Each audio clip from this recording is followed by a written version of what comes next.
One morning, you wake up. Everything is normal, except for one thing. You can no longer trust your own thoughts. Level 1, a break in the rhythm. You're sitting in a briefing. The boss is talking about strategy. You look at the clock on the wall. The ticking hits the back of your head. Every single second, tick, tick, tick. You realize you haven't heard a word for the last 10 minutes. Everyone thinks you're fine. You think so too. You're just tired. Later that evening, after work, you're standing in the parking lot. You've been here for half an hour. You don't know where your car is. You can't remember the make or the color. You press the button on the key fob with your thumb. No one flashes back. You look at the set of keys in your hand. These are the keys to your parents' apartment, a place you haven't lived in for 5 years. You stand alone among rows of strangers' cars, and you don't understand why. You sit on the curb and spend 20 minutes staring at an ant on the asphalt. 5 hours later, you walk into your apartment. Your wife meets you with a scream. She shoves her phone screen into your face. Messages you never answered. Where are you? The realtor left at 3. It's almost 8 p.m. You don't remember the drive from the office to the house. The last thing you remember is the ant on the asphalt. You don't even remember starting the engine. You look at your wife's lips. You hear no sound. All you see is a brown tea stain on her t-shirt. The pattern on the hallway wallpaper begins to move slowly. You run your finger along the wall. Soft. You lie on the bed with your shoes on. The dirt from your soles stains the white blanket. Your wife is crying in the other room. To you, everything is equally important. Your wife's voice, her sobbing, the hum of the refrigerator, the dust on the baseboard. Someone whispers your name in the dark. Level 2, the shadow behind your back. Morning at the office. You try to press the elevator button. It burns your finger. You take the stairs. On the 4th floor, you stop. Your colleagues in the open space are looking at you, whispering. You're sure your wife called them. She told them everything. Now they're all in on the deal to sell off your property. You sit at your desk. The phone on the edge vibrates. You don't pick up. It's not a call. It's a scanner. It's reading your body temperature through your palm. You flip the phone face down. You go to the restroom. You slide the deadbolt shut. The mirror over the sink distorts your face. One eye is higher than the other. It's not glass. It's a two-way screen. Behind it stands a man with a notepad. You spit at the center of your reflection and walk out. Evening, the parking lot. On your windshield, a flyer. Window repair and installation. Windows are eyes. They're hinting that you're being watched. You rip the paper off. Beneath it is a fresh scratch. Thin as a hair, a mark for those who will follow you. At home, your wife is silent. She's chopping vegetables. The thud of the knife against the board hits your ears like gunshots. You walk into the bedroom, that same pattern on the wallpaper. It's not moving anymore. It's frozen. It's waiting for you to turn your back. Your brain has started connecting random events into a logical chain. This is called apophenia. The walls begin to hum. A low frequency. You grab a roll of aluminum foil, you seal the vents, you tape the cracks in the door, you wrap the smoke detector in foil, you sit in the corner of a dark room. You wait for the first shadow to detach itself from the wall and speak to you. Level 3, the breakdown. It's 4 a.m. You wake up to a sharp, crushing pain in the back of your head. Your temples throb, your eyes pulse. You need a glass of water and a painkiller. You walk into the kitchen and see him. He is sitting silently at the table, a black silhouette, motionless, dense. You turn on the tap. Instead of water, a thick brown liquid. It doesn't fall. It coats your hands and crawls toward your elbows. You feel its weight. You try to tear it off along with your skin, but it's already in your pores. The silhouette at the table whispers softly, "Your wife sold you out." You look at the front door. The keyhole is expanding. A human eye is staring back at you from inside it, massive, bloodshot. It blinks. The walls are breathing. You grab a kitchen knife. You start peeling back the wallpaper in the hallway. Beneath the paper, raw meat. It's warm. It flinches at every touch of the steel. You cut deep. The walls groan. The sound doesn't come from the air. It comes from inside your head. Your brain has lost control. Usually, it decides what is real and what is noise. Now, the filter is broken. Every random thought is tangible and real.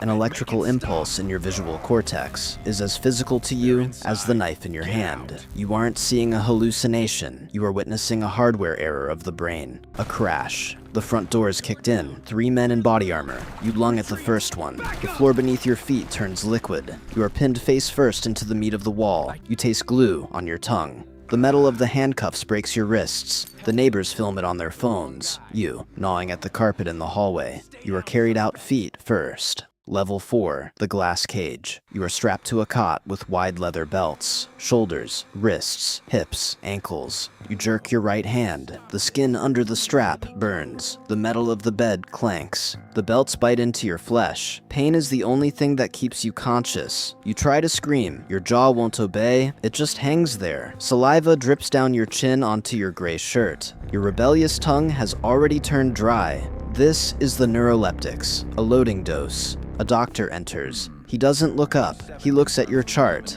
He discusses something with a nurse directly over your head. You don't recognize the speech. To them, you aren't a person.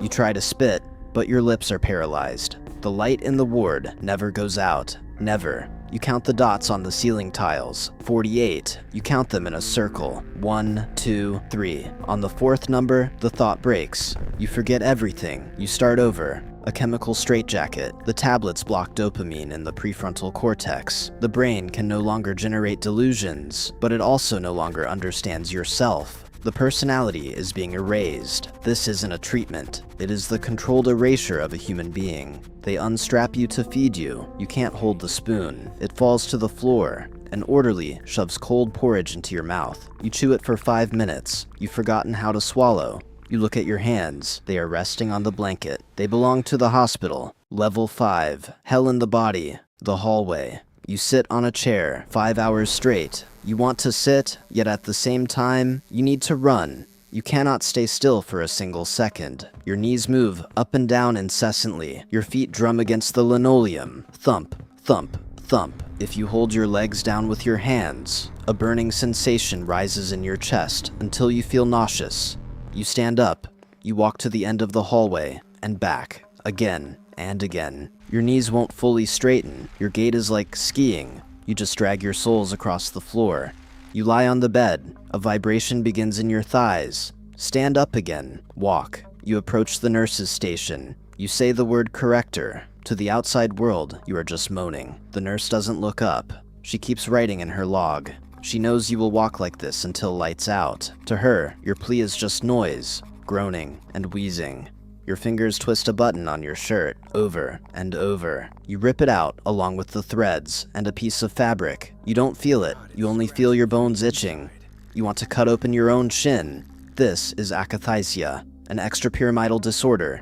The drugs have blocked the part of the brain responsible for inhibition.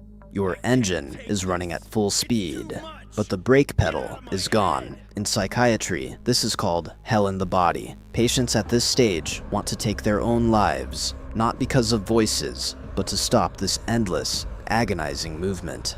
Evening. You are strapped to the cot again. Now, you are forbidden from moving. The energy trapped inside your muscles begins to snap your joints. You bang the back of your head against the pillow to drown out the itch with another pain. Over and over, until it goes dark. Level 6, erasure. The canteen. An aluminum bowl sits before you. In it, a gray mass. You stare at the center of the bowl for 2 hours. Your right hand lies on the table. It belongs to the hospital. You look at the spoon. You don't understand what it is. There is no hunger, no thoughts. A woman stands nearby. She makes loud noises and fluid leaks from her eyes. To you, this is just noise.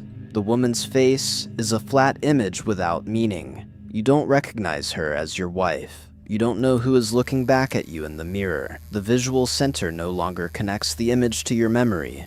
You urinate in your pants. The fabric grows warm, then it cools. You don't move. There is no reaction. An orderly mops the floor, bumping your slippers with the mop. He doesn't look at you. You are object number 48. You stare at a crack in the plaster. 3 hours. 4 hours. You don't blink. The lining of your eyes dries out. It doesn't hurt. There is no more pain. There is only the line on the wall. This is an apathy-abulic defect, the final stage of disintegration. Your prefrontal cortex is exhausted by the tablets and the disease. The brain has switched to a hard, energy-saving mode. It has deleted personality, memory, and feelings. All that remains is the reflexive brainstem, keeping the heart beating. You are a biological computer with a deleted operating system. Chance of returning to normal life, 0%. The orderly takes you by the elbow. You stand up, you go to the ward. Step, another step. You don't know where you are going, only mechanical movement. Level 7, terminal. Ward number 12. You have been lying on this cot for 3 years. Your knees are pressed to your chin. It is impossible to straighten them. This is the phenomenon of decortication. Your tendons have turned into rigid cords. Your body is naturally locked in the fetal position. You don't blink. A nurse applies a transparent gel to your eyeballs twice a day. Without it, the cornea will dry out and crack within 12 hours. Your gaze is fixed on a single point. Your pupils do not react to movement. A plastic tube is inserted into your abdominal wall. A gastrostomy. Through it, a gray mixture is poured into your stomach. The body processes calories and generates heat, taste, smell, hunger. All functions are offline. A Pallick syndrome. The cerebral cortex no longer functions. Only the brainstem works. It manages swallowing, breathing, and heart rate. In medicine, this is social death. Legally, you do not exist. There is only a biological object. Night. The rhythm of your breathing changes. The brainstem stops sending impulses to the diaphragm. A 30-second pause. An inhale. A 60-second pause. One last breath. Exhale. Cardiac arrest. Probability of recovery, 0.0%. An orderly removes the sheet. The bed is disinfected. 40 minutes later, a new object is wheeled into the ward.